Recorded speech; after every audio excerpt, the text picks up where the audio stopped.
der leidenschaftlichen zweiten Episode hat Don Juan eine Affäre mit einer, wie Strauss selbst sagte, eher sentimentalen Liebschaft.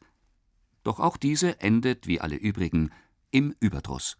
Dann kommen wir nach Buchstabe P. 1, 2, 3, 4, 5, 6, 7, 8. 9. Takt. Das, wie gesagt, das ist die Karnevalszene. Maskenball. Sehr, sehr spielerisch beim Holz. Alle Triolen sehr, sehr scherzhaft, Trompete, alles absolut pizzicato. Und das muss, jappira, kann man sich vorstellen, das wissen Sie, er ist in einer Karnevalszene und eine Dirne wirft sich ihm an und fängt an so flirten auch. Ja, das alles. Alles bitte so in Charakter, wie möglich, bitte kurz und scherzando, ich würde sagen. Und dann kommt diese S-Ta-Pa, alle halben Noten lang.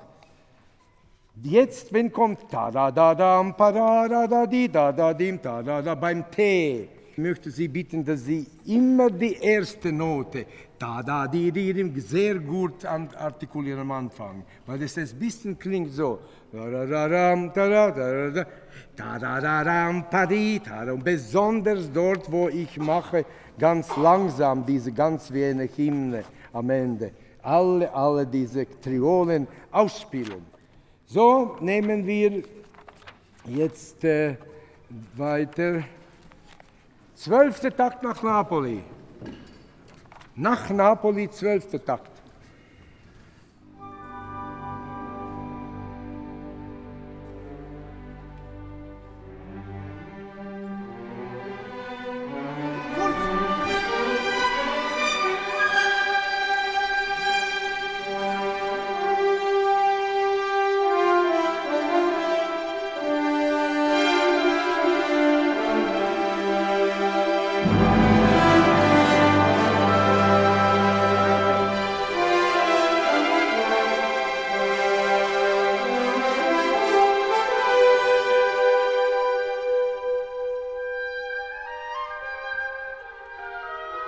Moment, da muss ein Akzent sein.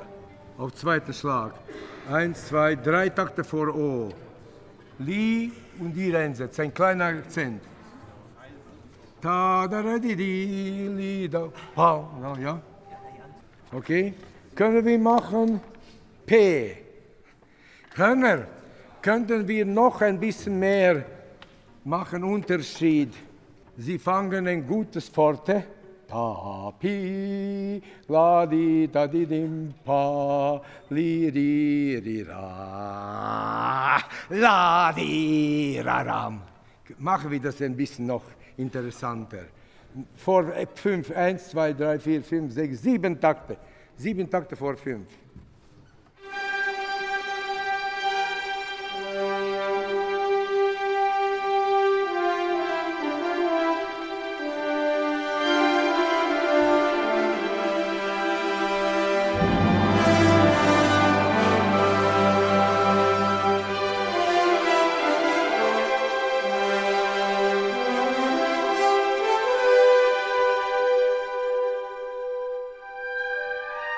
Kleinigkeit.